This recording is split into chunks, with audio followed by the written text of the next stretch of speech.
नमस्कार, मैं हूं संतोष राजपूत और आप देख रहे हैं मेरा educational channel from academic to competitive English. और आज का टॉपिक है एनसीईआरटी के सिलेबस पर आधारित क्लास 6 के हनीसकल बुक से लेसन हु डिड पैट्रिक्स होमवर्क, जिसे लिखा है करोल मूर ने, और साथ ही इस लेसन के साथ attached poem a house A home, जिसको लिखा है लोराइन एम हैली ने। ये लेसन और ये पोएम, इन दोनों का हिंदी मीनिंग मैं बताने जा रहा हूँ। अब टॉपिक आज का है हु डिड पैट्रिक्स होमवर्क, पैट्रिक का कार्य किसने किया। होमवर्क के नाम पर बच्चे ज़्यादातर इग्नोर करते हैं। कुछ बच्चे एक्सपर्ट होते हैं, वो अपने स्कूल में ही अपना होमवर्क निपटा लेते हैं और घर पर आकर के खेलने लगते हैं। तो पैट्रिक ऐसा ही एक लड़का था जिसको होमवर्क करना बिल्कुल ही पसंद नहीं था। तो आइए देखते हैं पैट्रिक का होमवर्क फिर आखिर किसने किया, किसने करना उसका होमवर्क शुरू कर दिया। Patrick never did homework, Patrick कभी भी होमवर्क नहीं करता था। टू बोरिंग, बेहद उबाऊ है। ही सेड, वह कहता था। He played hockey and basketball and Nintendo instead, वह होमवर्क करने के बजाय हॉकी खेलता था, बास्केटबॉल खेलता था और निंटेंडो गेम खेलता था। हिज टीचर्स टोल्ड हिम, उसके शिक्षक उससे कहते थे, Patrick do your homework, Patrick तुम अपना होमवर्क किया करो, आर यू वोंट लर्न एथिंग, वरना तुम कुछ नहीं सीख पाओगे। एंड इट्स ट्रू, और ये बात सत्य थी। Sometimes he did feel like an ignoramus, कभी कभी उसे अनाड़ी जैसा महसूस होता था। But what could he do, लेकिन वो कर भी क्या सकता था। ही हेटेड होमवर्क, उसे होमवर्क करना पसंद नहीं था, नफरत करता था। Then one day he found his cat playing with a little doll, तब एक दिन उसे लगा कि उसकी बिल्ली एक छोटे गुड़िया के साथ खेल रही है। And he grabbed it away, और उसने उसे पकड़ रखा है। टू हिज सरप्राइज, लेकिन उसको आश्चर्य हुआ, it wasn't a doll at all, कि ये कोई गुड़िया नहीं थी, but a man of the teeniest size, लेकिन सबसे छोटे आकार का एक इंसान था। He had a little wool shirt, उसने एक छोटी सी ऊनी शर्ट पहन रखी थी। विद ओल्ड फैशन ब्रिचेस, पुराने किस्म का ब्रिचेस पहने हुए था। एंड हाई टाल हैट, और ऊंची लंबी टोपी पहने हुए था। मच लाइक ए विचेस, जो किसी जादूगर की तरह लगती थी। ही एल्ड, वो चीखा, सेव मी, मुझे बचाओ। Don't give me back to that cat, मुझे उस बिल्ली को वापस मत देना। I will grant you a wish, मैं तुम्हें तुम्हारी एक इच्छा पूरी कर सकता हूँ। आई प्रॉमिस यू दैट, मैं तुम्हें इस बात का वचन दे रहा हूँ। Patrick couldn't believe how lucky he was, Patrick को तो विश्वास ही नहीं हुआ कि वह कितना सौभाग्यशाली था। Here was the answer to all of his problems, उसकी सारी समस्याओं का यही एक जवाब था। सो ही सेड, इसलिए उसने कहा, only if you do all my homework, मैं तुम्हें बचा लूँगा केवल तब अगर तुम मेरा सारा होमवर्क करना शुरू करो। Till the end of the semester, केवल सेमेस्टर के अंत तक। दैट इज 35 डेज, अर्थात केवल 35 दिनों तक करना है। If you do a good enough job, अगर तुम केवल इतना ही काम कर दोगे, I could even get A's, तो मुझे ए ग्रेड मिल जाएगी। The little man's face wrinkled like a dishcloth, उस छोटे आदमी का चेहरा पोंछा की तरह झुर्रियों वाला हो गया। थ्रोन इन द हैम्पर, ऐसा जो पोंछा जिसे किसी डलिया में फेंक दिया गया हो। ही किक्ड हिज लेग्स, उसने अपनी टांगों से लात मारी। एंड डबल्ड हिज फिस्ट, और मुट्ठी भींची। एंड ए ग्रिमेस्ड, और मुंह बनाया। एंड स्काउल्ड, भौं चढ़ाई। एंड पर्स्ड लिप्स, और अपने होंठ से कोड़ लिए। ओ एम आई कर्स्ड, अरे मेरा तो सत्यानाश हो गया, सर्वनाश हो गया। But I will do it, लेकिन मैं ही काम कर दूंगा। And true to his word, और वो अपनी बात का पक्का भी था।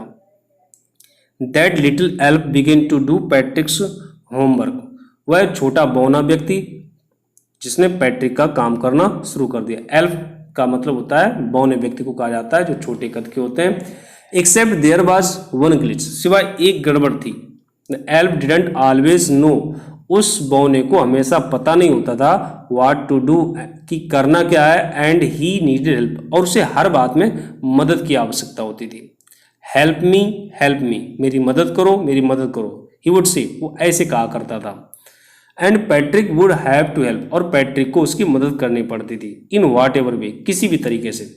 आई डोंट नो दिस वर्ड, मैं इस शब्द का मतलब नहीं जानता हूँ। The elf squeaked while reading Patrick's homework, जब पैट्रिक का होमवर्क वो एल्फ पढ़ रहा होता था तो चीखते हुए कहता था, गेट मी डिक्शनरी, मुझे एक डिक्शनरी लेके आओ। नो वर्ड्स इवन बेटर, नहीं इससे भी बेहतर कोई चीज़ हो वो लेके आओ। लुक अप द वर्ड, और उस डिक्शनरी में इस शब्द का मीनिंग ढूंढो। And sound it out by each letter, और उसके लिखे हुए प्रत्येक अक्षर को पढ़ो।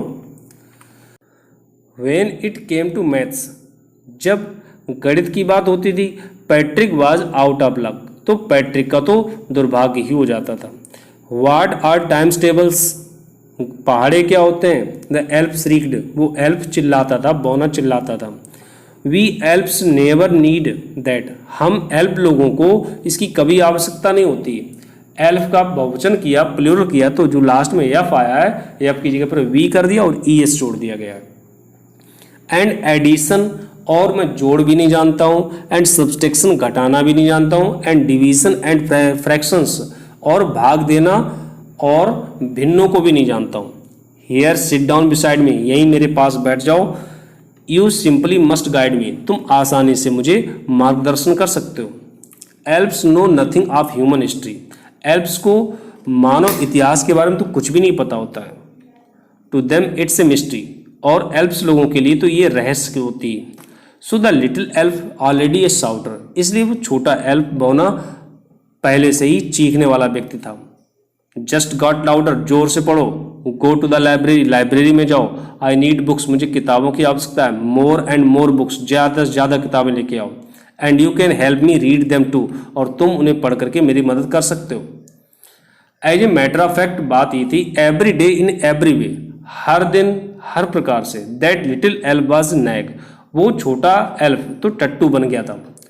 Patrick was working harder than ever, Patrick पहले से ज़्यादा कठिन परिश्रम कर रहा था। And was it a drag, और उसके लिए यह काम कोई उबाऊ नहीं रह गया था।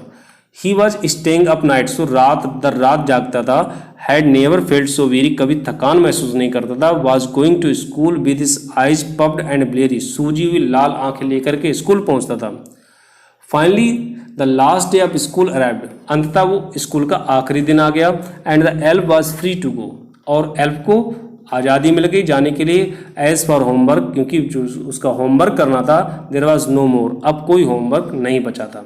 सो ही क्वाइटली एंड स्लिली, इसलिए शांतिपूर्वक और मक्कारी पूर्वक, slipped out the back door, वो पीछे के दरवाजे से खिसक लिया, चला गया। Patrick got his age, Patrick को ए ग्रेड मिल गई। हिज क्लासमेट्स वर अमेज्ड, उसके सहपाठी आश्चर्यचकित हुए। हिज टीचर्स स्माइल्ड, उसके शिक्षक मुस्कुराए। And were full of praise, और वे सब उसकी प्रशंसा कर रहे थे। एंड हिज पेरेंट्स, और उसके माता पिता, दे वंडर्ड, उनको आश्चर्य हुआ। What had happened to Patrick, कि पैट्रिक के साथ ऐसा क्या हुआ कि इतना होशियार हो गया हो। He was now the model kid, अब उस क्लास का मॉडल बन चुका था, एक उदाहरण बन गया था दूसरे बच्चों के लिए। क्लीन हिज रूम, वो अपना कमरा साफ करता था। डिड हिज चोरस, अपने सारे काम करता था। वह चीयरफुल, वो प्रसन्नचित रहता था। नेवर र्यूड, कभी भी अभद्र नहीं होता था। Like he had developed a whole new attitude, जैसे कि उसने नए दृष्टिकोण अपने अंदर विकसित कर रखे हों। यू सी, आपको पता है, इन द एंड, अंत में पैट्रिक स्टिल थॉट, पैट्रिक को अभी भी लगता था, he had made that tiny man do all his homework, कि जैसे उसने उस छोटे आदमी से अपना सारा कार्य कराया है। But I share a secret, लेकिन मैं वो रहस्य आपके साथ शेयर कर रहा हूँ, just between you and me, और वो रहस्य सिर्फ मुझे और आपको पता है। इट वॉजंट द एल्फ, वो कोई एल्फ नहीं था, कोई बौना नहीं था। Patrick had done it himself, Patrick ने वो सारा होमवर्क स्वयं ही किया था।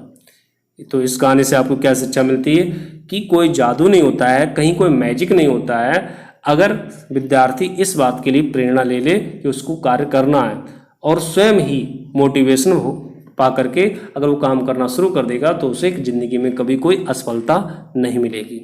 अब इसके साथ में एक जो पोएम अटैच की गई है उस पोएम को एक्सप्लेन करते हैं, और पोएम का टाइटल है ए हाउस ए होम, जिसको लिखा है लॉरेन एम हैली ने। यहाँ पर दो शब्द लिखे, हाउस और होम। हाउस का मतलब मकान, होम का मतलब घर।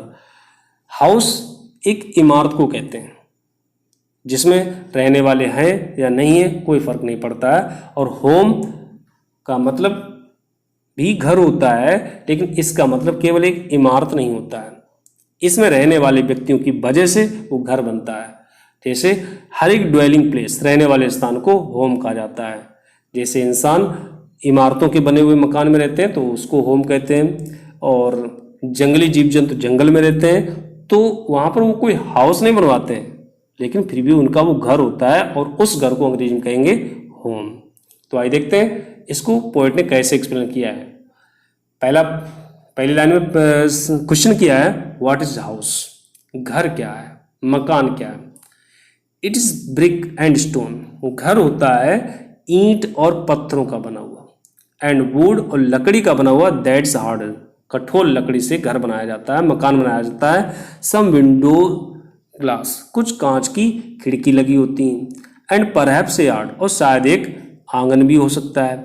इट्स ईव्स एंड चिमनीज, इसमें छज्जा होता है और इसमें चिमनी लगी होती है जिससे कि धुआं निकाला जा सके। एंड टाइल फ्लोर, और फर्श पर टाइल बिछे होते हैं। एंड स्टकू एंड रूफ, और दीवारों पर प्लास्टर होता है और छत होती है। एंड लॉट्स ऑफ डोर्स, और बहुत सारे इसमें दरवाजे होते हैं। तो ये थी पोएम केवल हाउस के बारे में। हाउस क्या है, हाउस ईंटों का बना हुआ, पत्थरों का बना हुआ, लकड़ी जिसमें लगी होती, खिड़कियां होती हैं, दरवाजे होते हैं, बालकनी होती, चिमनी होती, फर्श होती, ये सब होता है एक मकान में। अब क्वेश्चन है व्हाट्स होम, घर क्या होता है। इट्स लविंग एंड फैमिली, ये प्रेम करने वाला होता है और परिवार भी शामिल होता है। एंड डूइंग फॉर अदर्स, और दूसरों के लिए काम करना, दूसरों की मदद करना भी इसमें शामिल होता है। इट्स ब्रदर्स एंड सिस्टर्स, और उस घर में भाई होते हैं, बहनें होती हैं। एंड फादर्स एंड मदर्स, माता पिता होते हैं। इट्स अनसेल्फिश एक्ट्स, और उसमें सब निस्वार्थ भाव से कार्य कर रहे होते हैं। And kindly sharing and showing your loved ones, और दयालुतापूर्वक आप अपने प्रियजनों के साथ में हिस्सेदारी करते हैं, सुख का और दुख का। यू आर ऑलवेज केयरिंग, और जिनकी आप हमेशा ही केयर करते हो, परवाह करते हो। तो ये हाउस और होम में डिफरेंस है। हाउस का मतलब एक जस्ट एक मकान है जिसमें रहने वाले कोई हैं या नहीं कोई फर्क नहीं पड़ता है, और होम रहने वाले व्यक्तियों की वजह से बनता है। जरूरी नहीं कि वो मकान ही बना हो, झोपड़ी को भी होम कह सकते हैं। और जैसे कोई अंडरग्राउंड में रहते हैं, जैसे चूहे ज़मीन के अंदर रहते हैं, तो वो भी उनका होम है। तो ये था अंतर होम और हाउस में। मुझे उम्मीद है कि आपको ये पोएम और लेसन समझ में आया होगा, और अगर लेसन और पोएम समझ में आई है तो कमेंट बॉक्स में ज़रूर बताइएगा कि आपको ये सब कुछ पढ़ करके कैसा लगा, और अपने दोस्तों तक भी शेयर कीजिए जिससे कि उनको भी इसका लाभ मिल सके। धन्यवाद। Subscribe and press the bell icon on the YouTube app to never miss an update.